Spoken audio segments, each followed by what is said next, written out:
Here's a wild turn of events, especially for kids and people, who grew up in the 80s and 90s, back when you had those, I think it was the UNICEF commercials that were out there showing the African kids with the flies on their face and the extended stomachs, not because they were fat or anything like that, just because they were so malnourished. But now, for the first time, there are more children in the world that are obese than underweight. What the hell is happening out here? Okay. For the first time in history, there are more fatties than stick bugs. A shift UNICEF says is putting millions of kids at risk of life-threatening disease. The UN agency analysis, which covered data from more than 190 countries between 2000 and 2022, and projections since, found that 1 in 10 school-aged kids, about 188 million worldwide, is obese under the World Health Organization standards. Meanwhile, 1 in 5 kids under 19 years old globally, or 391 million, is overweight. Yeah, no, that kind of tracks with the general population as well.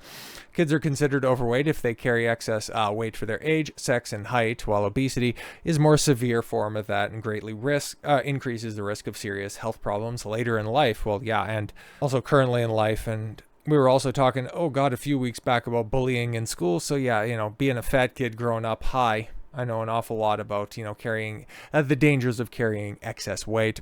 Between 2000 and 2022, global obesity rates among those aged 5 through 19 more than tripled. Wow, jumping from 3 to 9.4%. During the same period, the prevalence of underweight children fell from 13 to 9.2%. Well, I guess that's a little bit better. You got to take the good with the bad in this case.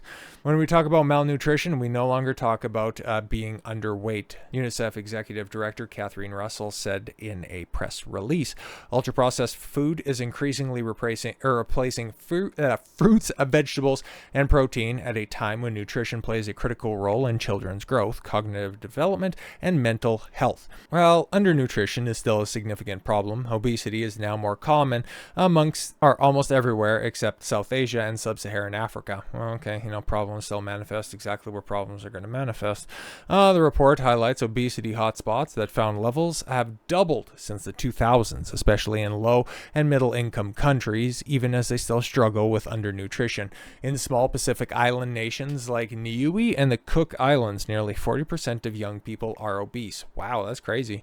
Meanwhile, in wealthier countries, the ultra-processed foods make up more than half of adolescent calories. High levels of obesity persist. 27% of 5 to 19-year-olds in Chile are living with obesity, while rates in the United States and the UAE stand at 21%. In wealthier nations, such as the U.S., doctors are increasingly backing the use of new weight loss drugs in teenagers as a tool to combat the crisis. Oh my God. Obesity is not a failure of parents or children. Yes, it is.